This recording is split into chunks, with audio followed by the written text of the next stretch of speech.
Hi, my name is Teresa Funk. I'm an author, speaker, and a writer's coach, back with more tips today to help you move your writing career in the direction that's right for you. Now, today I wanted to talk about something that everybody tells me is actually pretty hard, and that is how to title your book. Today we're going to focus on titling fiction books. We may cover nonfiction books at a different time, but let's stay focused on fiction today because that's actually very difficult. Now, I think one of the reasons why we find writing titles so hard is because of the pressure we put on ourselves. We all know that when we're in a bookstore, what catches our attention first is a great cover and a great title. And if we like those two things, we're going to turn the book over and read the back. Because we're aware of that, we have this pressure on us all the time that our titles have to be perfect. So it helps to understand that there's a term called a working title that you can use while you're working on your book. That means that even in your own mind, you're acknowledging the title may change, and it takes some of the pressure off the process. So remember to call it a working title while you're working on it. Now, the other misconception about titles is that the best titles spring out of nowhere, out of our imaginations. We like to think that maybe we're going to wake up one morning and the perfect title is going to present itself. But that's actually very rare, although it can be very fun when it happens.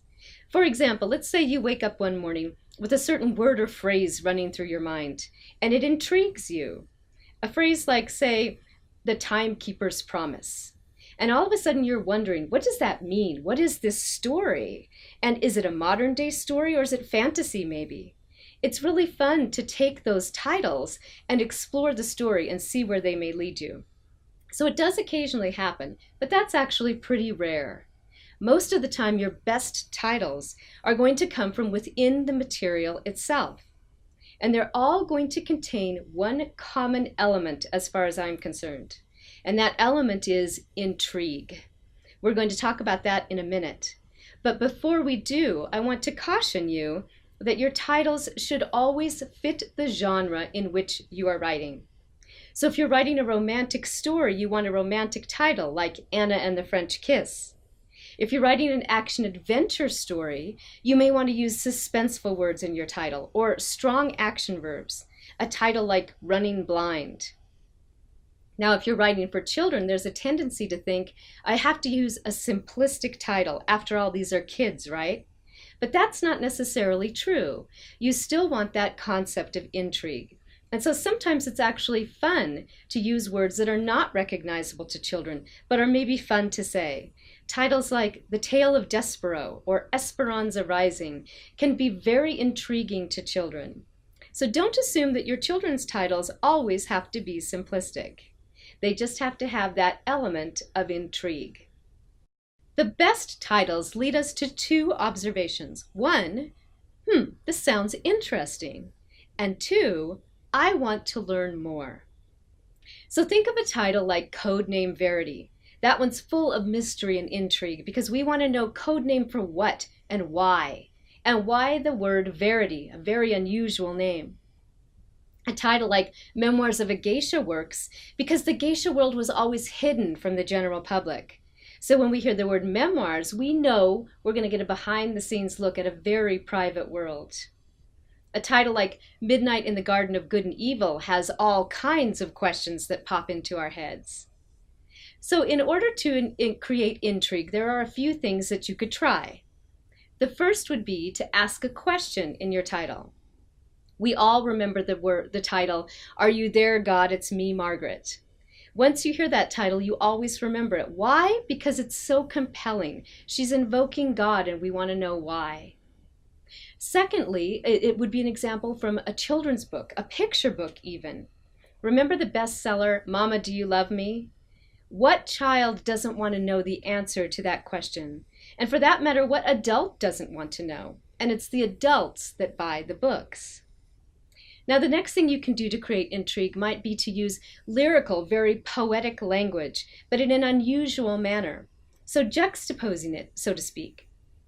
For example, the title Snow Falling on Cedars is a beautiful image. And you would never know until you read the book that it actually stands in for the hardships of Japanese internment.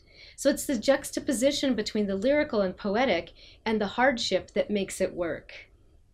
Now, you may be tempted to go with a one-word title if you can't think of something else, feeling like that's an easy way out.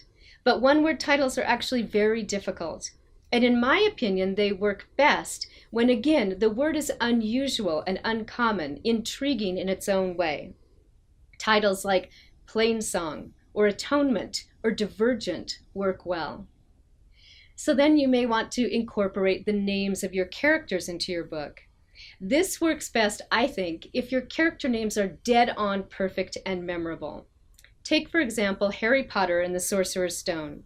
Would that have been as perfect a title if it had been Harry Smith and the Sorcerer's Stone?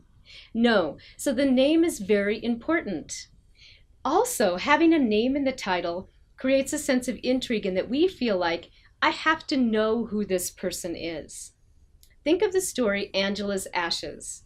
We bought that book week because we knew someone had died, someone named Angela, and we wanted to know why she had died and why it was so important. So it created a sense of intrigue.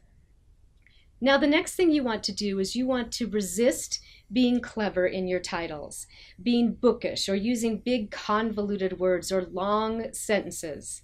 You want to be memorable and easily memorable, because when we go into a bookstore or we look up a book on Amazon, we need to be able to remember it the first time we hear it. So think of a great title like Devil in the White City. It sticks in your mind the first time you hear it. For a children's book, it may be Diary of a Wimpy Kid, because what child doesn't take note of the word wimpy? Why? Because none of us want to think we are wimpy, but we secretly fear that maybe we really are. It's a great title, very memorable and easy to remember. So the next thing is that your title is probably going to spring from somewhere within your research or your writing itself. So don't pressure yourself while you're writing to come up with the perfect title, because oftentimes it comes from that great line of dialogue that you wrote, or a really well-written phrase in your own book that you can pull from and make into the title of the book. And on the other side, it might come from the research itself. For example, one of the stories in my short story collection, Dancing in Combat Boots, is titled 3,000 Men. That's a fact, it's a number. Ordinarily, it wouldn't work well in a title. The reason it works here is because the intrigue is to know what 3,000 men and why is it important. Actually, 3,000 men refers to a fact. The artist that I interviewed for the book had sketched 3,000 wounded soldiers in their hospital beds, and that's what the story's about. But it's the number itself that creates the intrigue. So it's going to come from somewhere within your story or your research primarily. Now, it's very uncommon to land on the perfect title on the first try. So even if you think you have the ideal title for your book, I strongly recommend that you come up with at least 5 titles, and then you consider which one is the best choice. Sometimes we're a little too close to the material to be the best judge of the perfect title for our book. Maybe it's based on a personal experience, or it's a title we came up with years ago that we've always wanted to use. In that case, you're better off to take it to your writers group or your trusted readers and ask them, which of these titles would most compel you to buy my book? And make sure that once you have come up with a great title, you do an Amazon search or a Google search, and make sure that that title isn't already in use. Now, there's nothing to prevent you from using a title that is already out there, because titles can't be copyrighted. But think carefully about using a title similar to a book that's popular that already has a title like yours. In that case, maybe you want to change up your title a little bit or shorten it so that it stands out. The more unique your title, the better. And remember that in the end, it's the editor's choice often, or the publishing house, what title finally goes on your book. So always send in your very best title, but understand that in the end you may be asked to compromise or even change your title according to their wishes. So if after hearing this video you're still struggling with the title for your book, maybe you want to consult me as a writer's coach. You're going to find my website listed here.